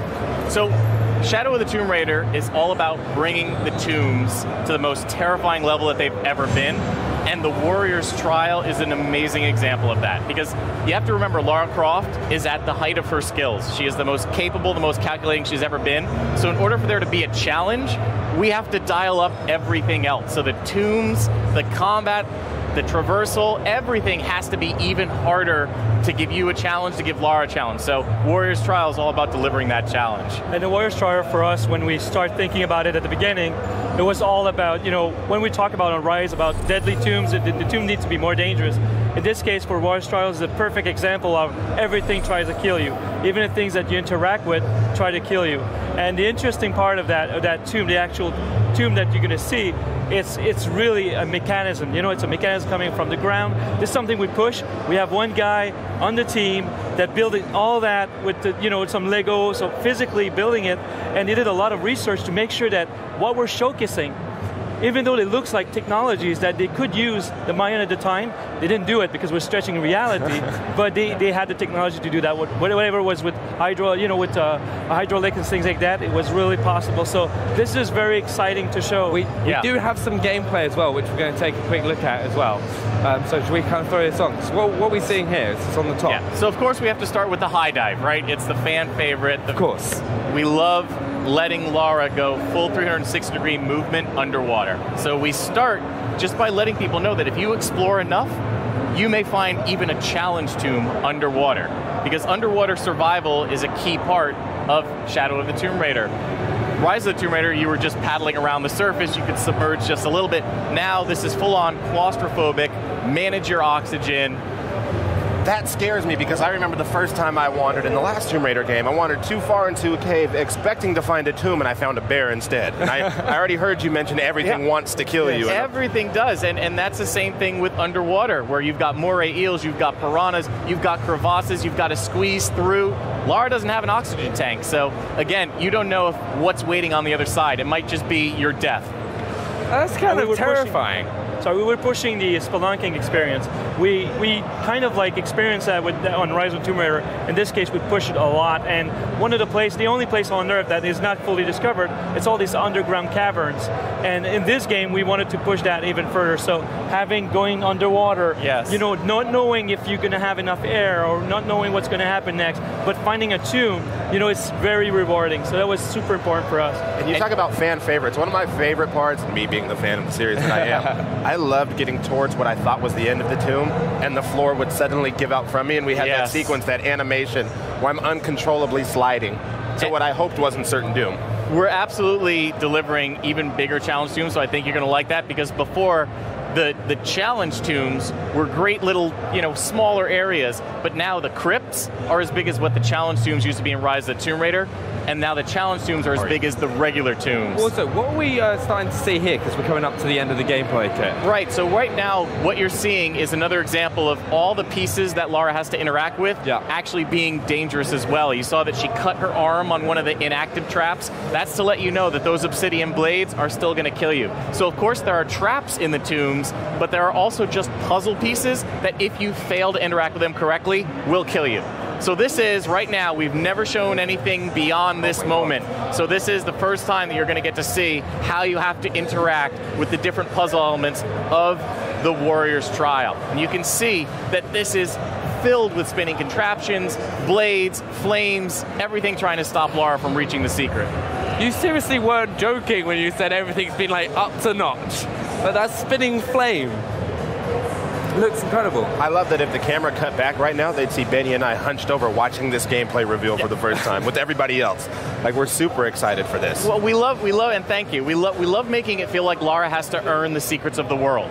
If you think about Shadow of the Tomb Raider, just like every other game in the Tomb Raider series, it is always about the world being a character that is pushing against Lara to protect its secrets. And so if Lara's at the height of her skills, the world pushes back harder than ever. So things like this challenge tomb are there to protect the skills that you unlock by reaching the center. I'm excited. I know Benny's certainly excited. I want to thank you both so much for joining us. Just a few short weeks away. We're almost there, yeah? Remember, Xbox Game Pass subscribers can play Rise of the Tomb Raider right now. All right, well, you know what goes great with a fantastic new game release? A hot new bundle, of course.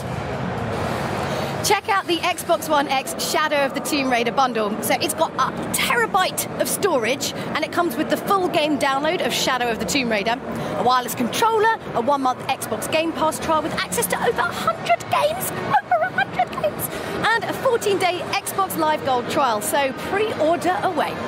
So, coming up in just a moment, Graham will be sitting down with Ralph Fulton from Playground Games to talk all things Forza Horizon 4. But first, a deeper look into one of the announcements from here at Gamescom. Bandai Namco have partnered with Supermassive Games, yes, that's right, Supermassive Games, to bring you an exciting new horror anthology series called The Dark Pictures. The first game is called Man of Medan and will launch in 2019. Here's Pete Samuels from Supermassive to give us a first look.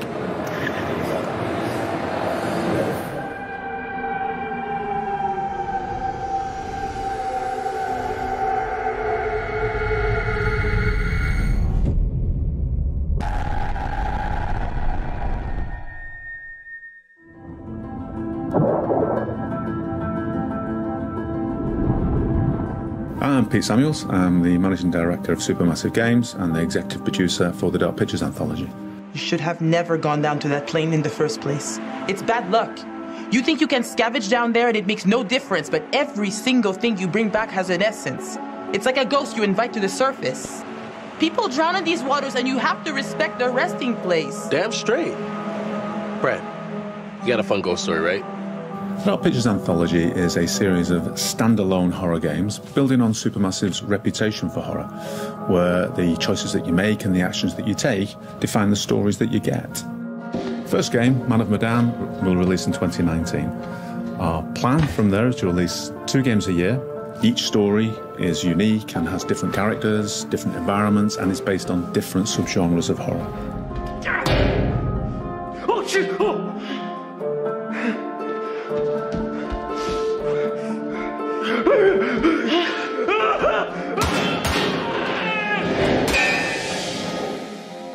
Gamescom 2018 is an incredibly exciting time and important milestone for Supermassive. Not only is it our 10-year anniversary as a studio, and we're announcing the Dark Pictures as a significant horror anthology, but we're also announcing a brand new partnership, an exciting partnership with Bandai Namco Entertainment, and it's the very first time that we're announcing that we're bringing our games to Xbox, and everybody in the studio is massively excited about that.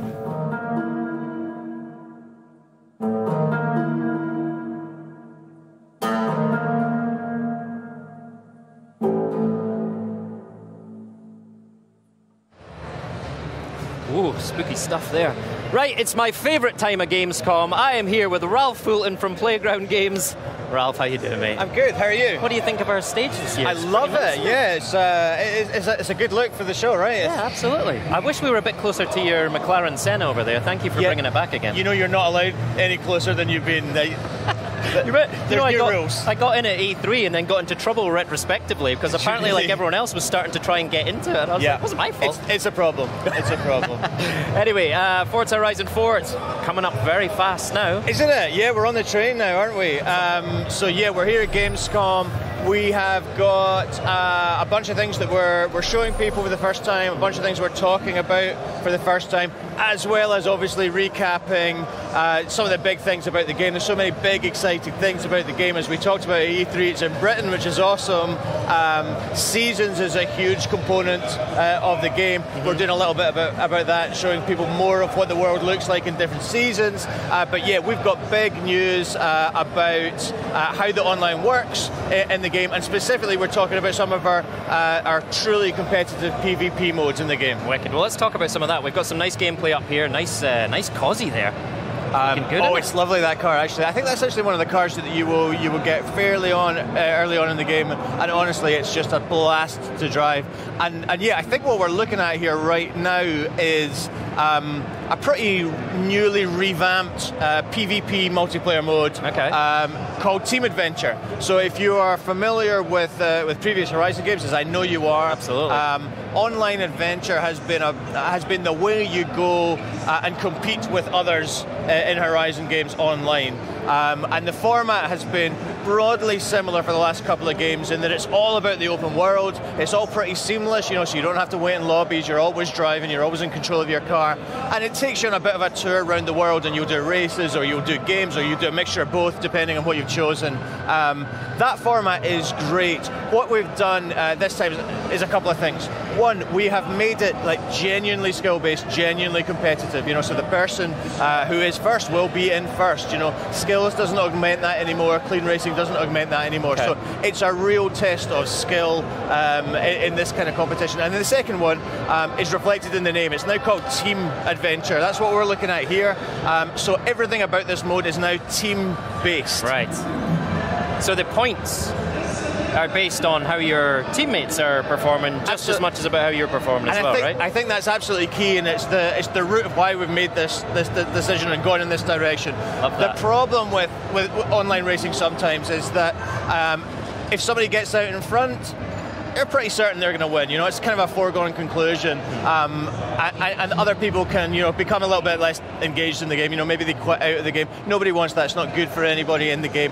With team racing, maybe you're not the fastest in the field, but even just battling for second last, you could get the points which, are pivotal for your team that actually you end up winning as a team. So everybody can make their contribution, kind of regardless of skill. Everybody gets to make their contribution and help the team, and now everything is team-based within the game. To play into that, I love the communication that you've now got, right? You've got these little emotes and communication lines that you can send to your teammates. Absolutely, quick chat is new for the game. It's brilliant in the shared world. You're just tootling around the world. It's great to chat to other people. You get a whole different set of quick chat messages that you can equip for a game like this, for a playground game. We're watching what is Survivor mode right now. So you have a different set of messages that you can fire off, as I'm sure you'll see some of the players in this footage doing, just to add a little bit of gamesmanship, a little bit of fun to the proceedings. But it's important to say as well, like if players for whatever reason aren't motivated by competition or PvP, or they just want to get into the beautiful world you've created but not have other players in there, they can set it up that way, right? Absolutely, yeah. And I think, we really think about making Horizon as a game for everyone. We have so many different player types, many different player tastes. And yeah, you're absolutely right. There's some people that say to me, I just don't want to play in a shared world. I want to play offline on my own. You can absolutely do that. It's as easy as clicking a button in the pause menu, and then you will play an experience very similar to Forza Horizon 3. So your world will be populated with drive avatars rather than real players. And it's as easy as just pressing that button. That's also great for you and I. If maybe our internet goes down at home, a lot of games they're going to kick you out to the pause menu or to the main menu when that happens. Horizon 4 deals with it very elegantly, very seamlessly, and just basically transitions you into being in an offline state for as long as your internet is down. All right, good.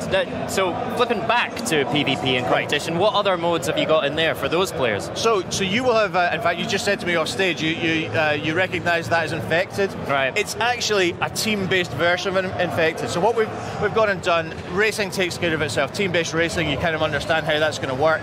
If you think about our games like Infected and King and Flag Rush, what we really wanted to do was introduce an element of team play, of cooperation, so that it's not just about the guy who tags the most infected people.